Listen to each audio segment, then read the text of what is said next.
12-13 करोड़ की मट्टी का पैसा निकाल करके, और मट्टी उसमें 1 करोड़ की भी नहीं डालना। कौम के साथ खेल हो रहा है कि मजाक हो रहा है, आप फैसला करो। तुम कितना करते हमारे पीछे पीछे, लेकिन हम तुमको कभी कुछ बोलेंगे? हम कब्रिस्तान में तुम टेंडर लेके तुमने पैसा कमाए, सब गलत है, तुम ही सही हो।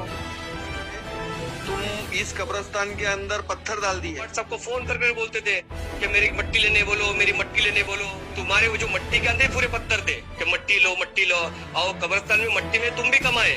वो जितना पैसा पर ब्रास मिला है मट्टी डालने का, थोड़ा सा पैसा कमाने के चक्कर के अंदर हमने जो मट्टी भेजे, अरे दादा हमने तुमको भेजे थे 4 आने में, और तुमको जो मिला है ना वो 100 रुपया मिला है 1 ब्रास का। ऐसा है बबलू भाई कि ये सारी बातों का आखिरत में जवाब देना पड़ेगा। ये खास हम गुजरात से लाए हैं। आप मुफ्ती हो, आप उसके लायक ही नहीं हो कि मैं आपको मुफ्ती बोलूं। कोई ये सोशल मीडिया कोई सेफ नहीं है। कोई अगर हमारे कोई आम कार्यकर्ता के मोबाइल लेके अगर उसको सिंक्रोनाइज कर देगा उसको, तो सारा डाटा ट्रांसफर हो जाएगा। किसने सीमेंट भरा, कहाँ से आई।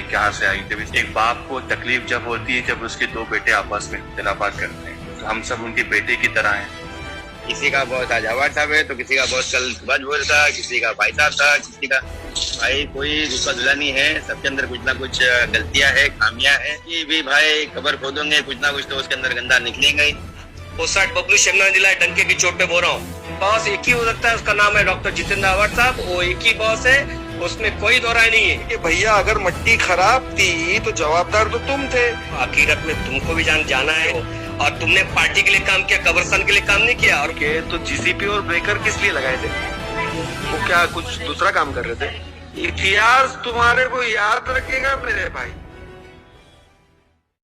अस्सलाम वालेकुम दोस्तों, आप देख रहे हैं नया इनकलाब टीवी न्यूज़। 1 मिनट 52 सेकंड की क्लिप, जिसमें कुछ ऑडियो क्लिप्स भी थे। इसमें एनसीपी के कुछ पदाधिकारी आपस में बातें कर रहे हैं। जैसे कि आप सब जानते हैं, हमने आपको एक न्यूज़ बना कर दी थी कि सैफ पठान ने दावा किया था कि उनके पास कुछ क्लिप्स आए हैं जिसमें कब्रिस्तान के घोटाले के बारे में कुछ बातें हो रही हैं। 2 से 3 दिन बाद उन्होंने उस क्लिप को अपलोड कर दिया है। लोगों का काफ़ी इंतज़ार था इस क्लिप का कि कब ये क्लिप आती है। अब सवाल है एनसीपी के उन सभी पदाधिकारियों से जिनकी आवाज़ें हैं इस क्लिप में। अब उन्हें इस बात का जवाब देना होगा कि क्या वाकई कब्रिस्तान में घोटाला हुआ था। और फिर भी ताज्जुब की बात यह है कि आप अपनी पार्टी को इस तरह डिफेंड कर रहे हैं जैसे कि उसने कुछ किया ही नहीं है। तो अपील करेंगे एनसीपी के सभी जो पदाधिकारी और समझदार लोगों से कि इस बारे में आप एक बार सोचिए, क्योंकि किसी भी पार्टी से पहले आपको अपनी कौम के बारे में सोचना चाहिए। और जिस तरह से उनमें एक साहब ने ये कहा आखिरी में जो क्लिप चली है कि आपको इतिहास याद रखेगा, तो हम उनसे कहना चाहेंगे कि जिसको आपने कहा है उसको तो इतिहास याद रखेगा ही, साथ ही साथ आपको भी इतिहास ज़रूर याद रखेगा। क्योंकि जो आपने किया है, हम पहले से कहते आ रहे हैं कि मुमरा की सियासत इस कदर गिर गई है कि कब्र में लेटे हुए मुर्दे भी इससे महफूज नहीं रहे हैं।